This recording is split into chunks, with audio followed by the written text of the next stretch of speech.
네, 안녕하십니까. 고려대학교 산업경영공학과 서울대학교 산업공학과 DSBA 연구실 소속의 석사과정 천재원입니다. 오늘 제가 여러분들께 소개해드릴 논문은 Byte Latent Transformer, Patches Scales Better Than Tokens 이라는 논문입니다. BLT라고 많이 알려져 있는 논문이고요. 최근에 메타에서 나온 논문이었죠. 같이 한번 살펴보도록 하겠습니다. 네, 발표는 다음과 같은 순서로 진행을 해보도록 하겠습니다. 먼저 프리리미너리입니다. 요즘 메타에서 되게 재밌는 논문들을 많이 내는 것 같은데요. 이 Byte Latent Transformer, 줄여서 BLT는 predefined 된 토크나이저를 사용하지 않고 자연어의 바이트 시퀀스를 그 자체로 다루는 랭귀지 모델링에 대한 연구입니다. 그래서 연구 방법론을 살펴보면 문자열이 아닌 바이트의 나열을 다루기 위해 어떤 접근을 취했는지에 대한 내용들을 다루게 되고요. 개인적으로는 이 논문이 아주 복잡한 방법론을 사용하거나 실험 세팅이 어려운 그런 논문에 해당하지는 않지만 특이하게도 그럼에도 길을 읽기 꽤 쉬운 논문이라고 생각을 합니다. 가령 논문을 잘 읽다가도 그래서 왜 토크나이저를 사용하는 기존의 방법을 사용하면 안 되는 건지에 대한, 왜 바이트를 직접 다루어야 하는지에 대한 의문이 계속해서 들게 되고, 더 나아가서 본 논문의 방법론을 이해를 하는 과정에서 이렇게 복잡한 접근법을 취하면서까지 해결하고자 했던 논문의 문제의식이 무엇이었는지, 그래서 무엇이 해결되는 것인지 의문스러운 지점들이 계속 남는 채로 읽게 되는 논문인 것이죠. 본 논문의 방법론이 무엇이고 어떤 것인지 이해하는 것 자체는 그렇게 어렵지 않지만 왜에 대한 의문점 없이 정확하게 읽기 위해서는 몇 가지 프렐리미너리와 컨센서스에 대해서 알고 있으면 좋은 것 같습니다. 그래서 가장 처음으로 돌아와서 랭귀지 모델링이 무엇인지부터 생각을 해보면 좋을 것 같은데요. 랭귀지 모델링이라고 하는 것은 한 문장으로 정의를 해야 한다면 특정한 언어 인스턴스가 생성될 확률을 계산을 하는 알고리즘을 만들어내는 것이라고 말씀을 드릴 수가 있겠습니다. 그럼 랭귀지 모델은 그러한 알고리즘을 얘기를 하는 것일 테고, 라지 랭귀지 모델은 큰 크기, 즉 많은 수의 파라미터를 가지고 특정한 언어 인스턴스가 생성될 확률을 되게 높은 정확도로 계산을 할 수 있는 그런 알고리즘을 뜻하는 게 될 것입니다. 오늘날 이러한 언어의 생성 확률을 모델링할 때 고려하는 가장 중요한 요소 중 하나는 언어를 기호의 나열로서 취급을 하는 것입니다. 나열이라 함은 순서가 존재하는 데이터의 형식이라는 것이겠죠. 언어의 인스턴스, 뭐 예를 들면 X라고 하는 단어나 문장, 더 나아가서 문단이나 문서를 생각을 해봤을 때 그것들은 기호의 집합이 아닌 순서가 있는 정보의 양식이죠. 문자와 문자열 중 문자열을 다룬다는 뜻이 될 것입니다. 그래서 이걸 수식으로 정리를 해보자면 이렇게 말씀을 드릴 수가 있겠죠. 어떤 언어 인스턴스, 즉 문자열이 생성될 확률을 다음과 같이 포뮬레이트를 해서 구하겠다는 것인데요. 문자열의 생성 확률은 모든 문자열을 이루는 모든 기호들이 생성될 확률이고, 이때 이것들은 다 순서가 있기 때문에 각 기호들의 생성 확률은 단순히 독립적으로 구해지는 것이 아니라 순서에 따라서 그 이전까지의 기호들이 주어졌을 때에 대해서 각 기호들의 생성 확률이 구해지게 되는 것이죠. 사실 제가 너무 당연한 얘기를 너무 길게 하고 있는 것일 수도 있겠지만 왜 이 이야기를 굳이 이렇게까지 드렸냐 하면, 보통 이 랭귀지 모델에 대한 이야기를 할 때 너무 쉽게 뭐 이전 단어까지 왔을 때 다음 단어를 예측한다라는 설명으로 많이 풀게 되고, 이 설명이 물론 가장 직관적으로 쉽게 말씀드릴 수 있는 방법이긴 하지만 그렇다고 해서 아주 정확한 방법도 아니기 때문입니다. 이 언어 인스턴스를 저희는 앞서서 기호들의 나열이라고 정의를 한다고 하였고, 여기서 문제가 되는 지점은 이 기호를 저희가 어떻게 정의를 할 것이냐라는 것입니다. 앞에서 봤던 예시의 경우에 너무 이 기호라는 단위를 단어로 정의를 했었죠. 그렇게 되면 앞서 말씀드린 것처럼 이전 단어까지 왔을 때 다음 단어를 예측한다로 설명을 드릴 수 있겠지만 이렇게 단순히 쉽게 해결된 문제는 아니겠죠. 저희는 이 랭귀지 모델을 하기 위해서 랭귀지 모델링을 하기 위해서 언어 인스턴스를 이루는 최소 단위인 기호, 즉 토큰을 어떻게 정의할 것인지에 대해서도 다루어야 합니다. 이게 사실 트리비얼한 문제가 아니기 때문에 다양한 이런 토크나이징 기법들이 있고, 뭐 관련해서 깊게 다루지는 않겠지만 오늘날 많이 사용되는 것은 뭐 BBP나 뭐 틱토큰 같은 토크나이징 기법이 있고, 아, 단순하게 모델을 훈련시키기 전에 문자열을 이루는 기호들, 그러한 단위들을 미리 정하는, 즉 어떻게 어떤 문자열을 쪼갤 것인지를 미리 정하는 방법론이다 라고만 단순하게 설명을 드리도록 하겠습니다.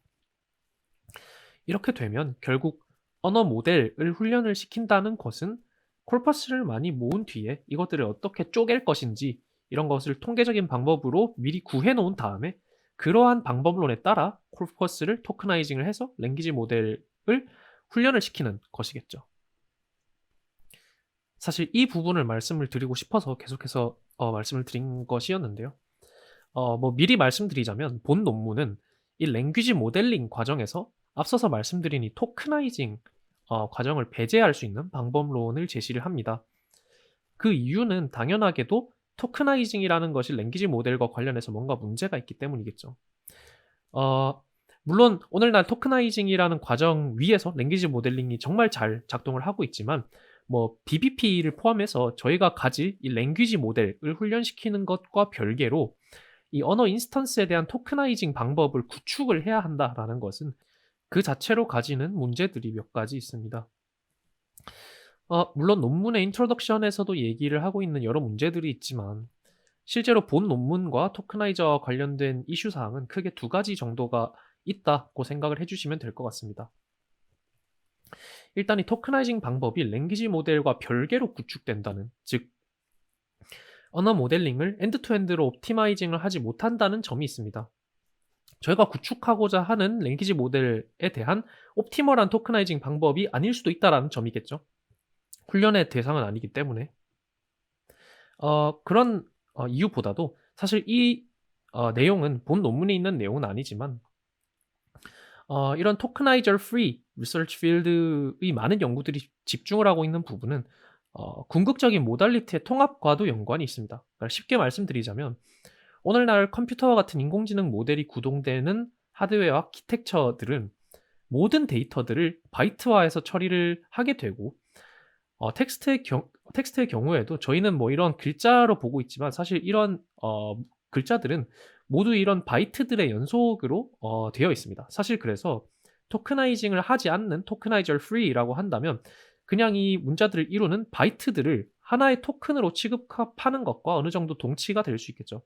그리고 이렇게 토크나이저 프리하게 바이트 레벨로 넘어가서 랭귀지 모델링을 하게 되면 모달리티와 상관없이 랭귀지뿐만 아니라 모든 데이터들을 처리를 할 수 있는 유니파이드 모델을 만들 수가 있게 됩니다.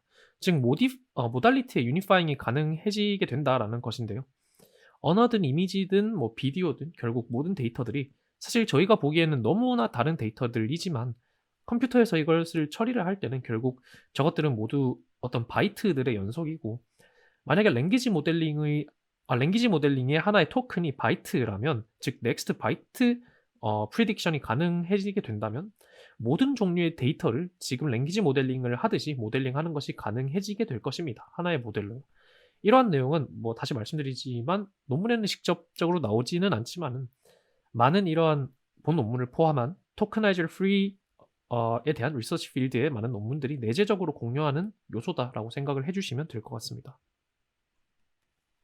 이런 바이트 레벨의 랭귀지 모델링의 가장 큰 헐들은 평균적인 시퀀스 랭스가 아주 길어진다는 데에 있습니다. 예를 들면 한글의 경우에는 보시다시피 하나의 기호에 3개의 바이트가 쓰이게 되는데요. 토크나이징을 하게 되면 캐릭터 레벨이나 서브워드와 같은 뭐 그럴듯한 좀 더 큰 바이트보다 큰 토큰으로서의 단위를 사용을 할 수 있는데도 불구하고 굳이 바이트 바이 바이트 단위를 처리를 해야 한다는 것은 한 번의 포워드로 생성되는 하나의 토큰이 하나의 바이트밖에 안 된다는 뜻이 되기 때문에 어떻게 보면 굉장히 비효율적인 상황을 초래를 할 수 있는 것처럼 보입니다. 뭐 그래서 왼쪽에 보시는 그림의 경우에는 뭐 토크나이저 프리 방법론은 아니지만 최근 1년 정도 사이에 많이 핫했던 한국어 LLM 시장에서 쓰였던 이 EVE라는 모델이 있는데요. 이때도 마찬가지로 영어의 경우에는 그럴듯한 좀 큰 크기의 토큰들이 많이 만들어지지만 한국어의 경우에는 바이트 단위로 되게 많이 쪼개지는 토크나이징 기법을 사용을 함으로써 발생하는 inefficiency를 해결을 하기 위해서 저렇게 많은 수의 토큰을 하나로 합치는 바이트를 토큰으로 합치는 그러한 연구도 존재를 했죠. 뭐 넘어와서 그래서 결국에 말씀을 드리고 싶었던 것은, 그래서 토크나이저 프리 방법론들이 가장 많이 주목을 하고 있는 지점은 바이트 단위의 처리를 하면서도 이 포워드의 횟수와 관련한 효율성을 어떻게 증대시킬 것인가에 대한 관련한 연구를 중점적으로 하고 있다는 사실을 언급을 드리고 여기서 넘어가도록 하겠습니다. 네, 다음으로는 인트로덕션입니다. 남은 프리리미너리들은 이 인트로덕션 파트에서 본 논문을 같이 살펴보면서 알아봐도 좋을 것 같습니다. 본 논문의 컨셉은 바이트와 패치라는 것을 혼용을 하는 것이고, 이는 바이트 단위의 랭귀지 모델링을 하되 이 바이트들의 묶음인 패치를 내부적으로 사용을 함으로써 앞서 말씀드린 잦은 포워딩을 방지하기 위함입니다. 여기에서 두 가지 의문점이 들게 되는데요. 결국엔 그래서 패치라는 것을 사용을 한다면, 바이트 단위의 랭귀지 모델링을 하는데 패치라는 걸 사용을 한다면 언어 모델링의 대상이 바이트인지 패치인 것인지 헷갈리기 시작을 했던 것 같고요.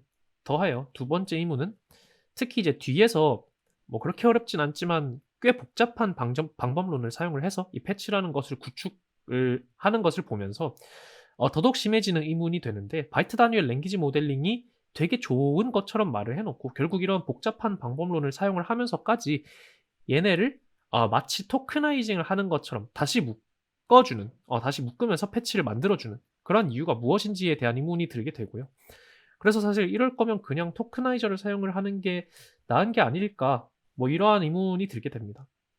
관련해서는 뒤에서 차차 설명을 드리도록 하겠습니다. 우선 첫 번째 의문점에 대해서는 일단 이 모델은 next byte를 predict 하는 모델이 맞습니다. given byte에 대해서 next byte를 predict를 하는 것이고요. 하지만 앞서 말씀드린 것처럼 이 무거운 LLM을 한번 포워드 시키는 것으로 하나의 바이트만 생성을 하는 것은 크게 비효율적이기 때문에 여기 빨간색으로 표시되어 있는 작은 크기의 로컬 인코더와 디코더라는 이름의 서브 모듈이 각각 바이트 시퀀스를 패치 시퀀스로, 또 패치 시퀀스를 바이트 시퀀스로 바꿔주는 역할을 하게 되고요. 그래서 이런 바이트 단위의 파인 그레인드한 연상은 이러한 작은 크기의 로컬 인코더와 디코더에서 담당을 한다고 보시면 됩니다. 패치의 경우에는 어떻게 보면 인접한 바이트들을 합친 토큰처럼 의미론적인 정보를 가지고 있는 단위인 어떤 latent representation이기 때문에 latent transformer라는 이름의 저희가 흔히 아는 GPT 스타일의 디코더와 동일한 원리로 작동하는 어떤 큰 라지 스케일의 모듈이 실제로 어떤 넥스트 패치 프리딕션과 비슷한 것을 하게 됩니다. 즉 로우한 바이트의 시퀀스가 이 BLT의 입력으로 들어오면 로컬 인코더가 이들을 패치라는 단위로 잘 묶어주게 되고, 이렇게 묶인 패치를 기존의 LLM의 토큰을 처리를 하는 방식과 동일하게 latent transformer가 next patch prediction을 진행을 하게 되면 이렇게 예측된 next patch로부터 로컬 디코더가 next byte를 predict를 하게 되는 것이다 라고 하이 레벨로 말씀을 드릴 수가 있을 것 같습니다. 이렇게 되면 꼭 이 large latent model을 바이트마다 구동을 하는 대신에 작은 크기의 모델만 바이트 단위로 동작을 하기 때문에 기존의 어떤 inefficiency와 관련된 문제점은 많이 해소가 되겠죠. 그럼 가장 먼저 떠오르는 생각은 그런 모델이 어디부터 어디까지를 하나의 패치로 만들게 할 것인지 어떻게 정할 것이냐이겠죠. 방법론 이전에 하나 생각을 해볼 수 있는 건 각 패치 간에 담고 있는 정보량은 비슷해야 한다라는 전제 조건에 대해서는 공감을 하시리라 생각을 합니다. 즉 직관적으로 생각을 해봤을 때 이상적으로는 바이트 시퀀스가 있을 때 현 시점에서의 바이트가 이전까지의 바이트를 봤을 때 예측하기 쉬운 바이트라면 굳이 레이턴트 트랜스포머를 태우면서까지 예측을 하고 싶지는 않을 것입니다. 여기서 BLT의 특이한 점 중 하나인 다이나믹 패칭이 등장을 하게 됩니다.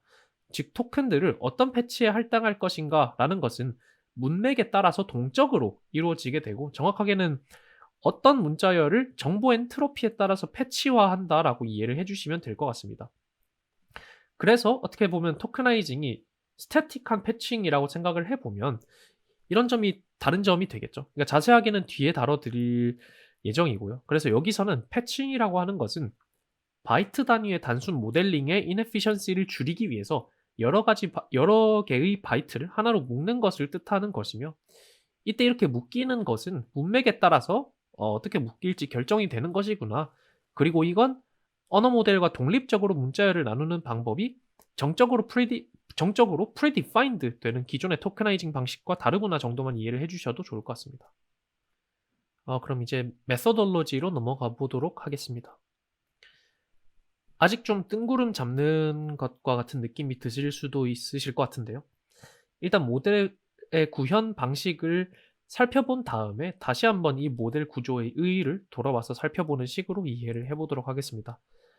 잘은 모르겠지만 지금까지의 인사이트를 요약을 해보자면 작은 모델이 바이트 단위로 next byte prediction을 진행을 하고 큰 모델은 매 바이트에 대해 동작하는 것이 아니라 패치 단에서 next patch prediction이 진행된다 라는 것을 말씀을 드렸습니다. 조금 더 자세히 말씀을 드리자면 여기 빨간색 영역이 input과 output이라고 생각을 하시면 될 것 같은데요. 이 영어 글자 각각이 하나의 바이트라고 생각을 해주시면 될 것 같습니다. 그리고 분명히 바이트 시퀀스의 각 바이트의 위치의 인풋에 대한 아웃풋은 다음 바이트가 되는 것을 알 수 있습니다. 그러니까 next byte prediction을 하는 모델이구나 라는 걸 알 수가 있죠. 예를 들면은 사이에 있는 THAN 이라는 바이트 시퀀스의 T 자리에서 예측이 되는 것은 H라는 next byte인 것처럼요. 이때 로컬 인코더라는 서브 모듈의 경우에는 어떠한 방법을 사용을 해서 각 바이트 인코딩들을 파란색의 패치로 만들어주는 것을 확인을 할 수가 있습니다. 뭐 예를 들면 여기서 보시면 better라는 바이트 인코딩들이 하나의 패치가 되는 걸 확인을 하실 수가 있죠. 이 그림, 이 피규어의 예시에서는 이러한 이렇게 생긴 바이트 시퀀스에 대해서 길이가 4인 패치가 만들어지는 것을 확인을 할 수가 있습니다. 그럼 이 레이턴 트랜스포머는 이렇게 만들어진 4개의 패치에 대해서 기존의 LLM이 하던 것과 마찬가지로 넥스트 패치 프리딕션을 하게 됩니다. 하나 다른 점은 기존 LLM의 아웃풋은 예측해야 하는 넥스트 토큰, 즉 생성해야 되는 토큰 그 자체였지만 이 레이턴 트랜스포머의 아웃풋은 해당 패치로부터 예측해야 되는 바이트들을 잘 생성할 수 있도록 하는 그런 정보를 잘 담고 있는 히든 레프레젠테이션이 되도록 훈련이 되겠죠. 정확하게는 결국 생성을 해야 되는 것은 next byte이고 이 바이트는 앞에서 생성되는 latent transformer의 정보를 참조를 해서 생성이 되기 때문에 이 latent representation은 그 next byte들을 잘 생성을 할 수 있도록 훈련이 되는 것입니다. 그래서 로컬 디코더는 로컬 인코더의 그러니까 인코더에서는 바이트에서 패치로 정보를 만들고 디코더는 패치에서 바이트 단으로 정보를 옮겨준다는 그런 대칭성이 있는 걸 확인을 할 수가 있고요. 일종의 대칭성은 있지만 아래에 보시면 어떤 바이트 레프레젠테이션을 추가로 가져오는 화살표가 하나 더 있는 것을 확인을 할 수가 있죠. 이는 아래에서 모델의 구현 파트에서 좀 더 자세히 말씀을 드리도록 하겠습니다. 그런데 각 모델의 구현 방법을 알아보기 전에 아직 다루지 않은 파트가 남아있죠. 이 바이트로부터 패치를 어떻게 만들어낼 것인지에 대해서 생각을 해봐야 됩니다. 그리고 사실 이 바이트로부터 패치의 경계, 어디부터 어디까지의 바이트를 하나의 패치로 만들 것이냐에 대한 경계를 추출하기 위해서 사실은 이 그림에 없는 하나의 추가적인 모델을 더 사용을 합니다. 그러니까 정확하게는 작은 크기의 넥스트 바이트를 프레딕션을 하는 랭귀지 모델을 사용을 해서 각각의 바이트에 대한 엔트로피를 측정을 하고요. 그리고 해당 바이트가 특정 엔트로피 이상인, 즉 예측하기 어려운 바이트의 경우에는 그 위치를 패치의 경계로 해준다라는 것입니다. 뭐 정보 엔트로피의 이 엔트로피에 대한 자세한 설명을 드리지는 않겠지만 바이트 레벨에서의 perplexity로 생각을 하시면 될 것 같고요. 이렇게 하게 되면 결국에 하나의 패치당 예측하기 어려운 바이트는 하나씩 들어가 있게 되니까 하나의 패치에 들어가는 정보량이 적당하게 동적으로 조절될 수 있다는 뜻으로 이해를 해주실 수가 있겠죠. 예를 들면 이 better까지가 합쳐져서 만들어진 패치의 경우에는 이 패치에는 뭐 ETT와 같은 바이트를 예측하는 데에 도움이 되는 정보들이 들어가 있을 것이고 이건 사실 B라는 토큰이 예측하기 어려운 정보이고 그 이외에 나오는 그 뒤에 나오는 철자들은 사실 정보 엔트로피 관점에서는 이것들을 예측하기 위한 따로 하나의 추가적인 패치를 만들지 않더라도 이 패치 안에 충분히 집어넣을 수 있을 정도로 예측하기 쉬운 정보이기 때문에 이렇게 합쳐져 있다라고 이해를 해주실 수가 있겠죠. 그럼 이제 이 모델의 자세한 구현을 살펴보도록 하겠습니다. 방법론이 어렵지는 않은데요. 저는 개인적으로 트리키하다고 느껴질 수도 있을 정도로 조금 복잡했던 것 같긴 합니다. 하지만 내용이 어렵지는 않습니다. 우선 로우 바이트 시퀀스가 이 모델에 들어오게 되면 제일 먼저 이 엔트로피 모델을 통과를 해서 바이트들을 어떻게 합칠지, 즉 어디부터 어디까지를 끊어줄지 패치 단위의 경계를 만들어주게 됩니다. 이는 바이트 단위에서 동작하는 GPT 스타일의 디코더를 사용을 해서 각 바이트 자리에서 측정이 되는 다음 바이트에 대한 엔트로피, 즉 일종의 perplexity를 계산을 해서 만약 다음 바이트의 확률 분포의 엔트로피가 기 설정한 하이퍼 파라미터 세타보다 크다면 해당하는 다음 바이트까지를 하나의 패치로 하고 그 이후 바이트부터는 다른 패치로 취급을 할 수 있도록 새로운 패치를 만들어 줄 수 있도록 경계를 세팅을 합니다. 예를 들어서 뭐 이러한 바이트 시퀀스가 왔다고 가정을 해보겠습니다. 뭐 주의하실 점은 여기서는 바이트가 아니라 캐릭터 레벨인 것 같지만 뭐 영어의 경우에는 하나의 바이트가 하나의 캐릭터에 해당하기 때문에 그런 것이고 한국어의 경우에는 하나의 글자, 뭐 기역과 니은과 같은 하나의 글자에 뭐 3개까지의 바이트가 할당이 되기도 합니다. 다시 돌아와서 뭐 이러한 바이트 시퀀스가 들어왔을 때 이거에 대해서 엔트로피 모델을 태웠을 때 보시는 것과 같은 엔트로피가 나왔다고 가정을 해봅시다. 엔트로피가 이렇게 세타보다 높은 정도까지도 높다는 것은 이전까지의 바이트가 주어졌을 때 해당하는 바이트를 예측하는 것이 어렵다라는 뜻이므로 해당 바이트를 예측하기 위한 새로운 패치를 할당하는 것으로 이해를 해주시면 될 것 같고 반대로 엔트로피가 낮다면 새로운 패치를 만들기보단 이전에 있는 패치에 흡수시키는 것으로 이해를 해주시면 될 것 같습니다. 즉 여기서는 예를 들면 B나 T나 뒤에 나오는 라지 B 같은 토큰들이 엔트로피가 높기 때문에 각각의 그 B 그리고 소문자 T 그리고 대문자 B의 알파벳 플러스 그 이후에 나오는 나머지 그 X들을 예측하기 위한 독립적인 패치를 구성을 하는 것을 확인을 할 수가 있습니다. 이 엔트로피 모델을 사용을 해서 패치들의 경계를 만들어준 이후에는 이 로우 바이트들을 하나의 패치 인베딩으로 합쳐줘야 할 것입니다. 일단 이 모델은 전체적으로 봤을 때 넥스트 바이트를 프리딕트를 하기 때문에 원하드 인코딩은 각 바이트들에 대해서 진행이 되게 됩니다. 뭐 바이트의 종류는 뭐 2의 8제곱계로 생각을 할 수 있기 때문에 256개의 인베딩 벡터를 가지는 인베딩 웨이트 매트릭스가 되겠죠. 각 바이트가 이 인베딩 벡터를 확보를 하고 나면 바이트 단위의 벡터들이 바이트 랭스만큼 생기게 될 것입니다. 그리고 이 바이트 단위의 벡터들을 로컬 모델을 사용해서 합쳐주는, 즉 디스틸레이션을 해서 패치로 만들어주는 과정이 있는데요. 사실 이 로우 바이트들의 인베딩을 이렇게 바로 사용을 하는 것이 아니라 ng의 인베딩을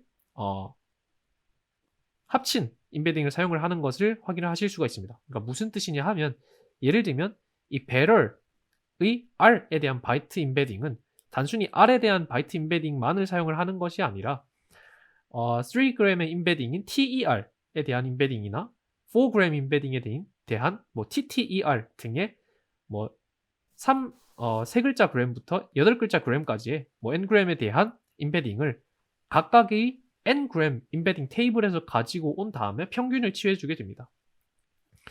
이걸 하기 위해서 단순히 r에 대한 인베딩 뿐만이 아니라 뭐 3g, 4g까지의 인베딩도 독립적으로 구축을 해야 되기 때문에 이 과정에서 사실은 뭐 200만 개의 200만 로우 사이즈의 인베딩 매트릭스가 필요하게 되고요. 이렇게 각 로우 바이트들에 대한 인베딩을 ng에 대한 평균 인베딩으로 구하고 난 다음에 이걸 이용을 해서 패치 인베딩도 초기화를 해주게 되는데 이 패치 인베딩들은 단순히 각 로우 바이트의 인베딩들에 대해서 플러 레이어를 통과를 시킨 후에 평균을 취해주는 방식으로 구해지게 됩니다. 이렇게 구한 패치를 그대로 사용을 하는 것이 아니라 로컬 인코더를 사용을 해서 이 패치들과 바이트 인베딩들을 레이턴 트랜스포머에 사용을 할 수 있는 형식으로 바꾸어 주기 위해서 로컬 인코더의 여러 레이어에 걸쳐서 앞서서 구한 패치와 바이트 인베딩들을 업데이트를 해주게 됩니다. 그 로컬 인코더의 구조는 이렇게 생겼고요. 그 앞에서 이니셜라이즈 된 패치와 바이트들의 레프레젠테이션을 로컬 인코더가 어떻게 업데이트를 하게 되냐면, 그러니까 P가 대문자 P, 바이트가 뭐 스몰 h라고 생각을 하고, 라지 P의 L-1이라는 레프레젠테이션과 HL-1이라는 이전 레이어의 레프레젠테이션이 각각 어떻게 PL, HL과 같은 이번 레이어에서 업데이트가 되는지를 확인을 하시면 되겠죠. 이 패치의 경우에는 각 패치가 쿼리가 되고 해당 패치를 만드는 데 속하는 바이트들에 대해서만 그들을 이제 키와 밸류로 하는 크로스 어텐션을 취해서 자기 자신인 패치를 구성하는 바이트들로부터 정보를 가지고 오는 크로스 어텐션을 통해서 업데이트가 되게 됩니다. 그리고 각 바이트들의 경우에는 일반적인 디코더와 같되 미스트랄과 같은 모델에서 사용을 했던 것과 같이 슬라이딩 윈도우 마스킹이 가미된 디코더 레이어, 피규어에 이 바이트 트랜스포머 레이어를 표시된 부분을 타고 간다고 생각을 하시면 될 것 같습니다. 이런 레이어가 여러 개 있기 때문에 이 플로우를 정리를 해보자면, 작은 로컬 모델은 바이트 단에서 랭귀지 모델링을 수행을 하되, 패치는 그렇게 업데이트되는 바이트들로부터 정보를 크로스 어텐션을 통해서 디스틸링을 해서 만들어진다고 생각을 할 수가 있겠죠. 그럼 이 패치들은 꽤 많은 정보를 담고 있을 것이고, 이것들은 레이턴 트랜스포머에서 기존 디코더 블럭과 동일한 방식으로 연산이 수행이 되게 됩니다. 일종의 넥스트 패치 프리딕션을 하는 것이죠. 단 이 패치가 직접적으로 어떤 기호, 토큰을 맞추는 게 아니라 맞춰야 할 연속적인 바이트들에 대한 정보를 담고 있게끔 훈련이 되는 것입니다. 이는 이제 로컬 디코더를 보면 알 수 있듯, 로컬 디코더가 레이턴 트랜스포머에서 만들어진 패치로부터 다음 바이트를 예측할 수 있도록 어떠한 레프레젠테이션을 업데이트를 합니다. 이 각 패치들은 일종의 넥스트 패치이기 때문에 각 패치가 예측해야 되는 담당하는 바이트들이 정해져 있습니다. 예를 들면 이 두 번째 위치에서 만들어진 패치는 세 번째 패치에 해당하는 바이트들을 예측하기 위한 정보가 담겨 있기 때문에 예를 들면 then을 예측하는 데 쓰이겠죠.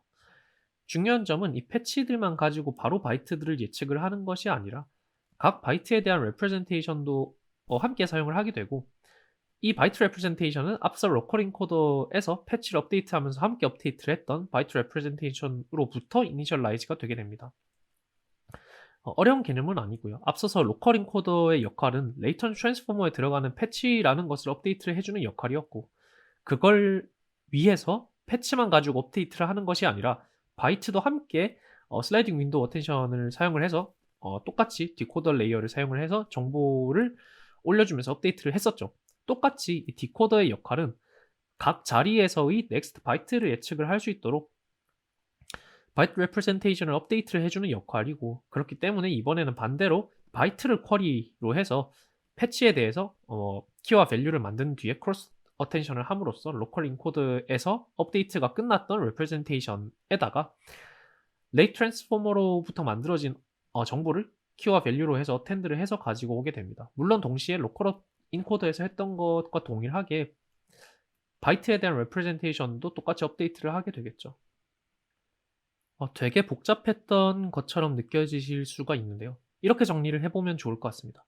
그러니까 가운데를 이렇게 가리고 보게 되면 그러니까 예를 들면 패치가 없다고 생각을 해보시면 사실 이 로컬 인코더와 디코더의 크로스 어텐션이라는 것도 없어지고 남는 것은 바이트 단의 커서 업데이트밖에 없겠죠. 이건 그냥 앞서서 말씀드렸던 바이트 레벨의 랭귀지 모델을 GPT 스타일로 하는 것과 다름이 없습니다.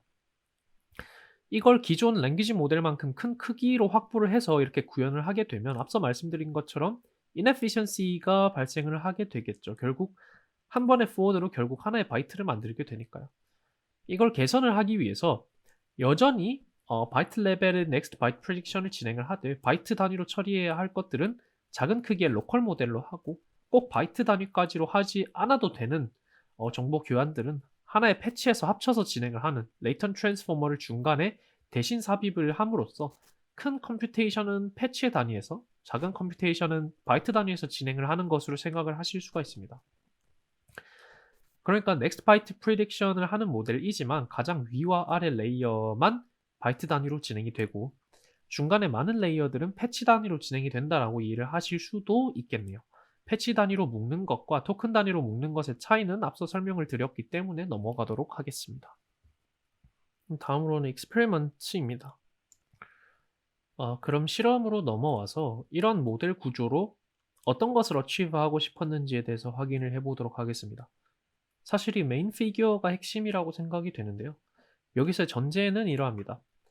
Fixed Inference라고 되어 있는 지점에서 아실 수 있겠지만 한 피규어 내에 있는 모든 점들은 동일한 인퍼런스 버짓 상에서 확보할 수 있는 성능이다라고 생각을 하시면 될 것 같습니다.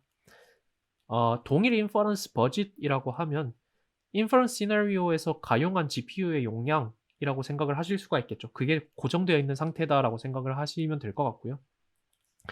그리고 가로축의 경우에는 트레이닝을 얼마나 했느냐에 대한 축이기 때문에 동일한 세로선에 있는 각 점들은 동일한 트레이닝 버짓으로 학습했을 때의 각 방법론의 인퍼런스 성능, 즉 BPB라고 생각을 하시면 될 것 같습니다.